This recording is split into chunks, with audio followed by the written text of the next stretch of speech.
أعوذ بالله من الشيطان الرجيم بسم الله الرحمن الرحيم الحمد لله والصلاة والسلام على رسول الله. Değerli arkadaşlar, Farsça Kıssahay Kur'an dersimizin 46.sını yapmak üzere birlikteyiz. Takip ettiğimiz kitabın tam adı Kıssahay Kur'an Tarih-i Enbiya Ez Hılkat-ı Adem Ta Rihlet-i Hatem. Kur'an kıssaları, peygamberler tarihi, Adem'in yaratılışından ta Hatemul Enbiya, son peygamber Hazreti Muhammed'in vefatına kadar. Kitabın yazarı, müellifi Cadel Mevla, Farsçaya çevireni ise Muhammed Aftabi. İbrahim Aleyhisselam kıssasını okuyorduk. Kitabımızın 172. sayfasına gelmiştik.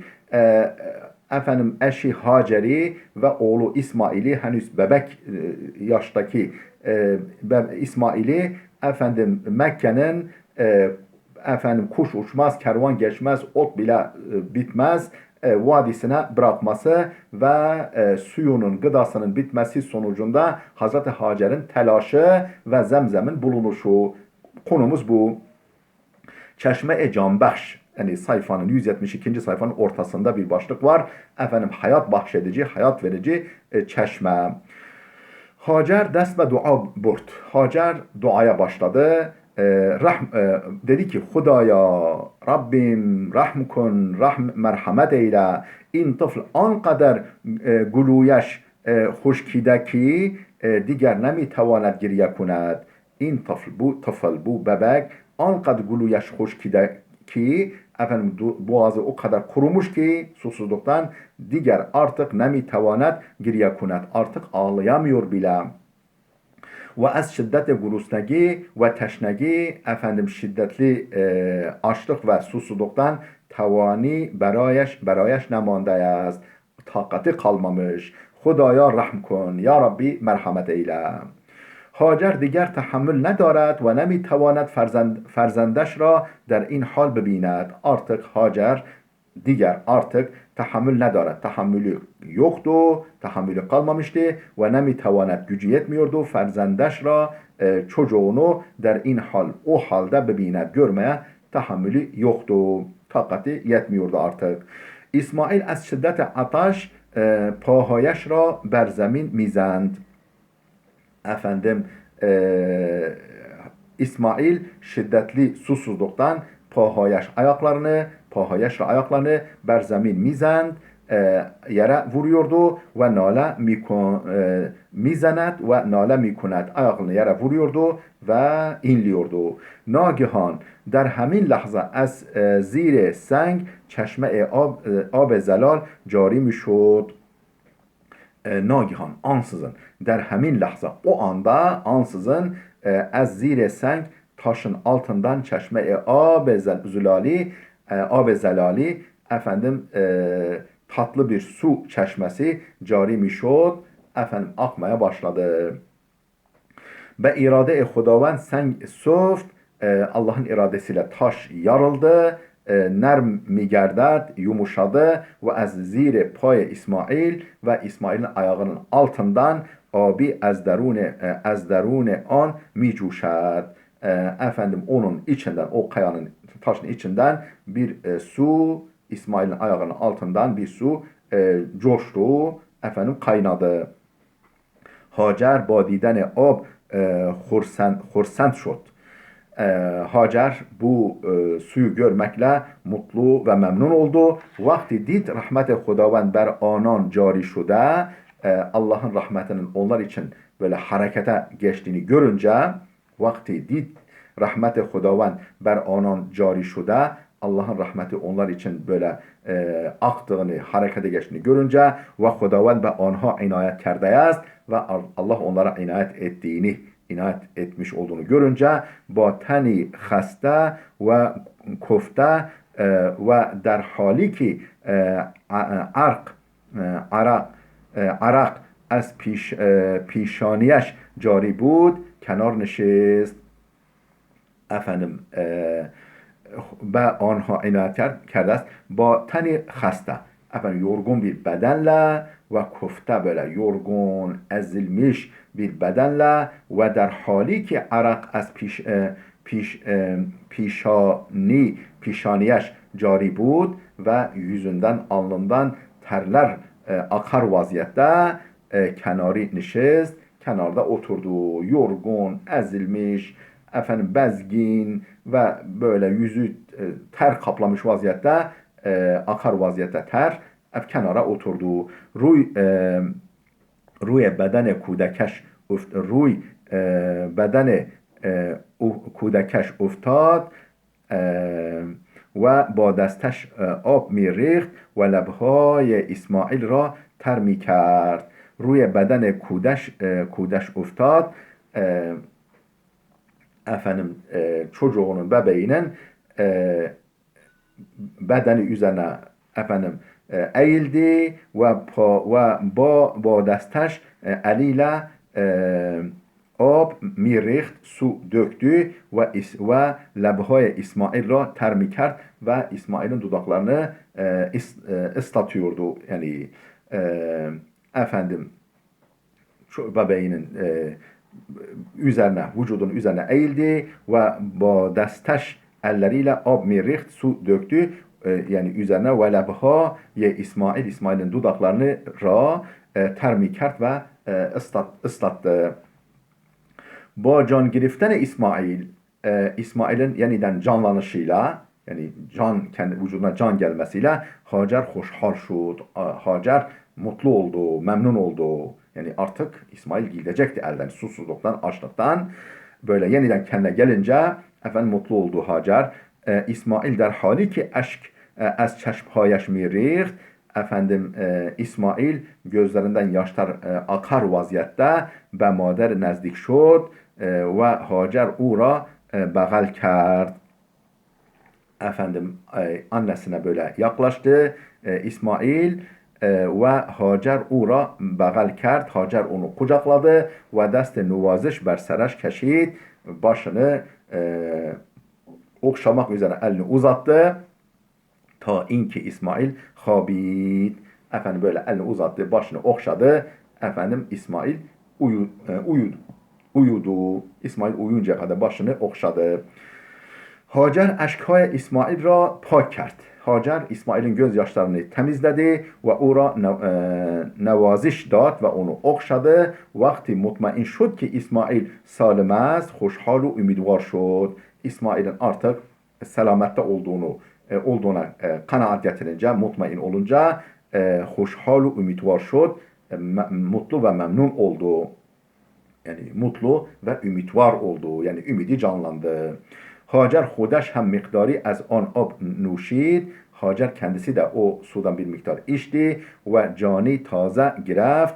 Efendim yeni bir can kazandı. Yeniden can buldu ve ye'suna ümidiye o ki müddeti bud ber o çire geçte bud ve ümid mubeddel şud ve ye'suna ümidiye o yani onun efendim ye's ve ümitsizliği ki müddeti bud ber o çire geçte bud artık bir süreden beri artık ona galip gelen efendim onu kaplayan ümitsizlik ve yeiz geçte bud geçmişti geçte bud ve ümit mübeddel şud artık ümide dönüşmüştü. O ümitsizlik ve yeiz ki bir süredir ona galip olan onu kaplayan ümide mübeddel olmuştu, dönüşmüştü.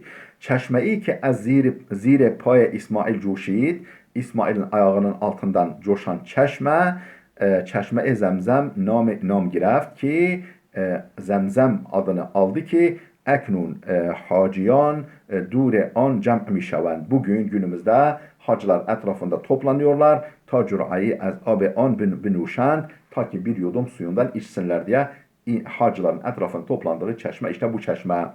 Ya به عنوان تبرک و شفا مقداری از آن آب را با خودشان بیاورند yani ya bir yudum içmek için toplanıyorlar hacılar yahut da به عنوان تبرک و شفا teberrük ve şifa niyetiyle adına miktarı az on ab ra o sudan bir miktarı ba خودشان بیاورند beraberinde götürüyorlar.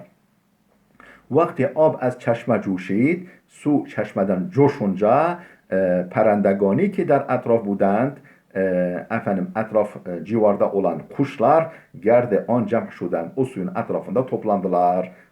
Kuşlar da oraya yöneldiler. Cemiyeti az taife cürhum ki az an etraf mi guzashtant o taraflardan geçen cürhumilerden bir taife. Cürhum kabilesinden bir taife, bir grup insan vakti az dur دیدند ki uzaktan görünce ki perendegان در آن محل mi نشینند kuşlar o mahalle oraya o noktaya konuyorlar. Bunu görünce ve pervaz mikunand oraya konduğunu, uçtuğunu, oradan yani konup kalktığını görünce kuşların bahud guftan kendi kendilerine dediler ki şayet abi der anca başad muhtemelen orada bir su vardır. یک نفر از خودشان ki جلوتر میرفت efendim kendilerinden yani önde giden bir adamı piş karavul yani öncü celuter miraf derken kervan öncüsü olan bir adamı böyle bir adamı frestadand gönderdiler. Ta haberi biyaverət ta ki bir haber getirsin. Yani kervanın öncüsü olan bir adamı, kendilerine bir adamı gönderdiler. Ta ki oradan bir haber getirsin. İsmail ve Hacer çeşme abi ra ki cari şude bu did. İsmail Haceru çeşme abi ra ki cari şude bu did. Yani İsmail'i, Hacer'i ve oradan akan çeşmeyi gördü. O gözcü adam, o öncü adam spas با خوشحالی خبر çeşme را به طائفه خود رساند. Efendim spas ardından با خوشحالی mutlulukla haber çeşme ra o çeşmenin haberini به طائفه خود رساند grubuna arkadaşlarına ulaştırdı. مردم از طائفه جرهم با شنیدن خبر وجود آب به سمت چشمه رفتند. Merdum az taife Cürhum kabilesinden bir grup adam Merdum taifesi bir grup yani bazı adamlar ba şuniden habere vücude ab suyun bulunduğu haberiyle beraber ve semte çeşme raftan efendim çeşme yönüne doğru semtine doğru gittiler ve onca ra be unvan vatan خودشان intihab kerdند ve orayı kendi vatanları olarak seçtiler. Oraya yerleşmeye karar verdiler. Hacer ba in merdum öns gireft. Hacer bu insanlara ısındı. Yani onlara ısındı ve ba umide onha ters az dil Hacer zudude şod. Ve ba ameden onha onların gelişiyle oraya gelip yavaş yavaş yerleşmesiyle ters az dil Hacer Hacer'in gönlünden korku zudude şud temizlendi gitti. Spas Huda ra şükür kerd ardından Allah'a şükretti ki rahmet digeri nasibeş numudayaz başka bir rahmet artık kendisine lütfetmesinden dolayı Allah'a şükretti. Ve ba in ittifak duaya İbrahim hem müstecab şud bu tevafukla yani onların o suyun çıkması, o Cürhumilerin oraya gelip yerleşmesiyle İbrahim'in duası müstecab olmuştu. İbrahim'in duası tutmuştu. İmtihan-ı ilahi. Allah'ın imtihanı. Başka bir imtihan. Bu bir imtihandı, başka bir imtihan. İbrahim aleyhisselam gahgahi برای دیدن İsmail به آنجا میرفت. İbrahim aleyhisselam برای دیدن İsmail'i görmek için ve anca o tarafa doğru mireft yani gah zaman zaman oraya doğru gidiyordu yani Filistin'den Mekke'ye geliyordu ve az hale o cuya mişod onun halini soruşturuyordu ve az didene rüştü kemale İsmail hoşhal bud. O İsmail'in böyle aklı başındalığı ve kemalini görmekle mutlu oluyordu. Zaman zaman geliyordu. İsmail aleyhisselam her roz buzurgter mişod. İsmail aleyhisselam her gün biraz daha büyüyordu. Ta inki öyle bir noktaya kadar ki besine cevani resid. efendim delikanlılık yaşına ulaştı. Yekşeb İbrahim der hab did ki bir gece İbrahim rüyada gördü ki خداوند به او امر می کند که باید فرزند خودت را قربانی کنی. Efendim خداوند Allah Teala yani rüyada gördü ki Allah Teala ve o emr mi kunet ki Allah ona emrediyor ki bayet ferzende hudet ra kendi yani çocuğunu kurbani kuni kurban etmesi gerekir diye efendim rüyada gördü. Allah ona böyle emrediyordu. İbrahim میدانست ki خواب پیامبران rüyaya sadıkaya است. İbrahim biliyordu ki efendim peygamberlerin rüyası rüyaya sadıkadır. Yani doğru rüyadır. Yani hak rüyadır. Bunu biliyordu. Ve şeytan نمیتواند در rüyaya sadıkaya onha nüfuz kunet. Ve şeytan onların peygamberlerin sadık rüyalarına nüfuz edemez diye biliyordu. O rüyaya şeytan giremez diye biliyordu. İmtihani pes az imtihan diğer imtihanlar ard arda. Yani bir ateşe atılması bir imtihandı. Ateşe atılmayı göze alması bir imtihandı. Çocukların yani eşiyle yavrusunu orada bırakması bir imtihandı. Şimdi de evladının kurban edilmesi imtihanıyla yüz yüze. İmtihan pes az imtihan. İmtihan ardında imtihan üstüne imtihan diğer sahti der pey sahti diğer sahtiye diğer efendim çetinlik ardınca çetinlik yani peş peşe çetinlik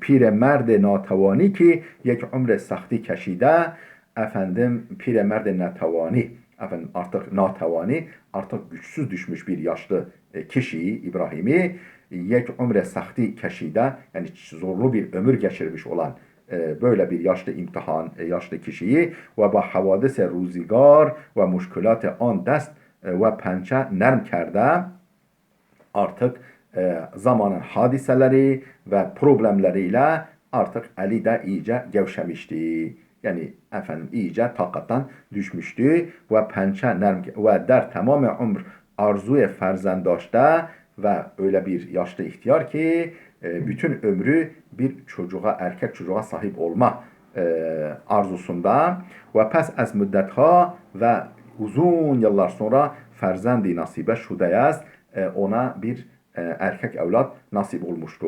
Bir erkek evladı olmuştu. Eknul Huda ve o emr kerde ki şu anda Allah ona emr etmişti ki ferzendet ra ba hemseret be sahrayı biber efendim çocuğunu annesiyle beraber çöle götür ve der anca rehayişan kon orada bırak orada bırak.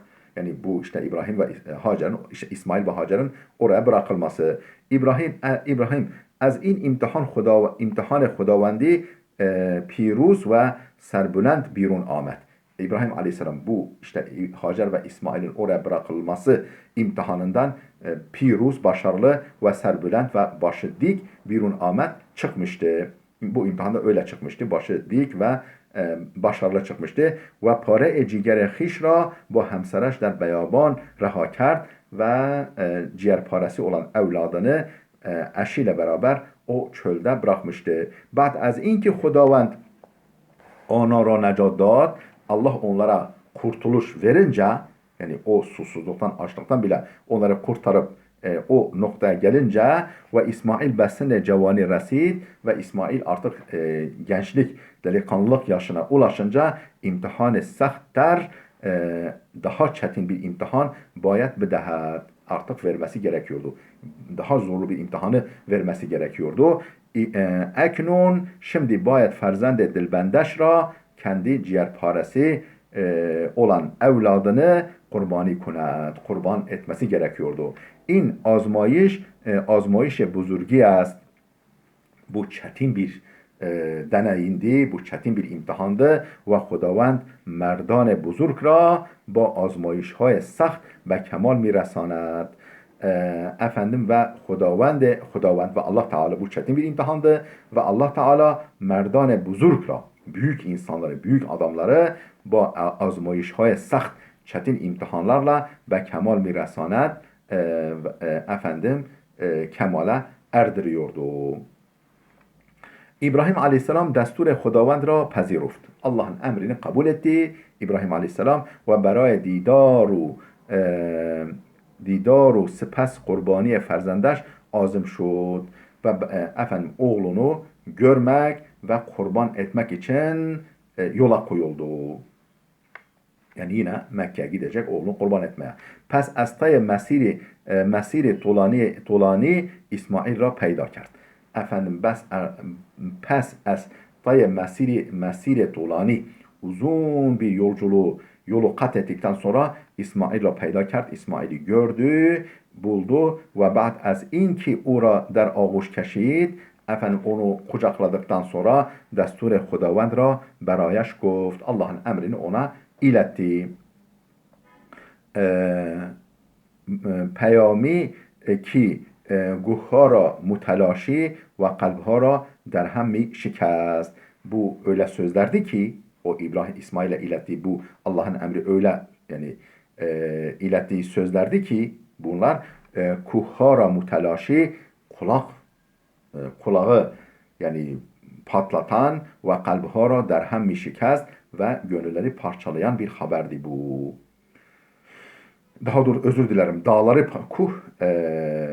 efendim ben kuş anladım. Yani dağları parçalayan ve kalpleri efendim paramparça eden sözlerdi bu sözler. Yani bu Allah'ın emrini iletmek için söylediği sözler böyle sözlerdi. İbrahim Aleyhisselam ve İsmail goft. İbrahim Aleyhisselam İsmail'e dedi ki ey nure dide emen, ey gözümün nuru, der khab didem ki ben rüyada gördüm ki be emre Hudavend Allah'ın emriyle bayesti tura kurbani kunam seni kurban etmem gerekiyor. Nazare tu çiz efendim fanzur mada tara diye geçiyor ayette. Artık sen ne düşünürsün bu konuda? İbrahim Aleyhisselam mevzu'ra ba İsmail dermiyan guzashт. İbrahim Aleyhisselam mevzuyu İbrahim'e açtı ta dileş aram giret ta gönlü rahatlasın. Yani ona da haber versin böyle sürpriz olmasın. Yani gönlünü onu hazır hale getirmek için. Çünkü eğer İsmail Aleyhisselam ba in kar muvaffak başad zira İbrahim Aleyhisselam eğer bu işi kabul ederse destur-i Hudavend به خوبی انجام می شود. Allah'ın emri güzellikle, iyilikle yerine gelecek ve tahammül an برای İbrahim asantar خواهد بود ve bu çetin imtihana katlanmak İbrahim Aleyhisselam için daha kolay olacak. Yani İsmail de bunu kabul edecek olsa, buna hazır hale gelecek olsa, bunu yerine getirmek İbrahim Aleyhisselam için daha kolay olacak. Pişnihad-ı İsmail, İsmail'in teklifi. Efendim değerli dostlar videomuz oldukça uzadı. Burada dursun. Burada dursun inşallah. Gelecek dersimize kadar Allah'a emanet olun.